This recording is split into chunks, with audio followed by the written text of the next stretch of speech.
দক্ষিণ এশিয়ার ভূরাজনীতিতে এক চরম অস্থিরতা। দীর্ঘদিনের স্নায়ুযুদ্ধ এবার রূপ নিয়েছে সরাসরি সংঘাতে। গত বৃহস্পতিবার রাত 1:50 অপারেশন গাজাব লিল হক শুরু করার মাধ্যমে আফগানিস্তানের বিরুদ্ধে সামরিক শক্তি প্রদর্শনে নেমেছে পাকিস্তান। পাকিস্তানের প্রতিরক্ষা মন্ত্রী খাজা আসিফের ভাষায়, এটি এখন আর কোনো ছদ্মবেশী লড়াই নয়, বরং এক উন্মুক্ত যুদ্ধ। কিন্তু কেন এই হঠাৎ বিস্ফোরণ? এর কেন্দ্রে রয়েছে নিষিদ্ধ ঘোষিত গোষ্ঠী টিটিপি। পাকিস্তান বরাবরই দাবি করে আসছে, আফগান তালেবানের আশ্রয় থেকে টিটিপি পাকিস্তানে রক্তক্ষয়ী হামলা চালাচ্ছে। যদিও কাবুল সরকার এই অভিযোগ অস্বীকার করে একে পাকিস্তানের অভ্যন্তরীণ সমস্যা বলে দাবি করছে। তবে জাতিসংঘের নিরাপত্তা পরিষদের রিপোর্ট বলছে ভিন্ন কথা।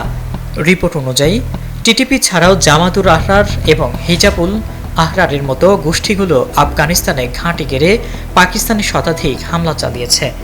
পাকিস্তানের ধৈর্যের বাঁধ ভেঙে যাওয়াই এখন সীমান্ত সংঘাতের মূল কারণ। সামরিক শক্তির বিচারে দুই দেশের মধ্যে আকাশ পাতাল পার্থক্য।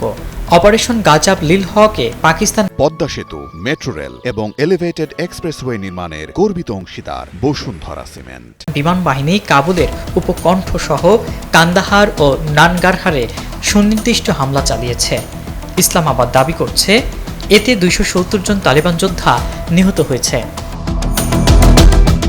তালেবান পাল্টা হামলার ঘোষণা দিলেও বিশ্লেষকরা একে আত্মঘাতী বলছেন, কারণ গেরিলা যুদ্ধে দক্ষ তালেবান যদি পাকিস্তানের প্রথাগত সামরিক শক্তির সামনে সম্মুখে যুদ্ধ নামে, তবে তা তাদের জন্য হবে ভয়াবহ।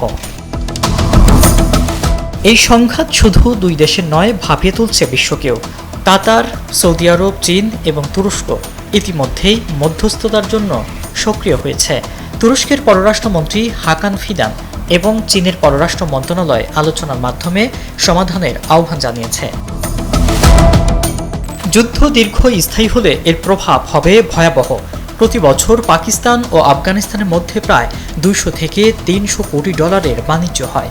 এই সীমান্ত সংঘাত বৈশ্বিক অর্থনীতিতে, বিশেষ করে দক্ষিণ এশিয়ায় মারাত্মক নেতিবাচক প্রভাব ফেলতে পারে। ইব্রাহিম প্রামাণিক, ডেইলি সান।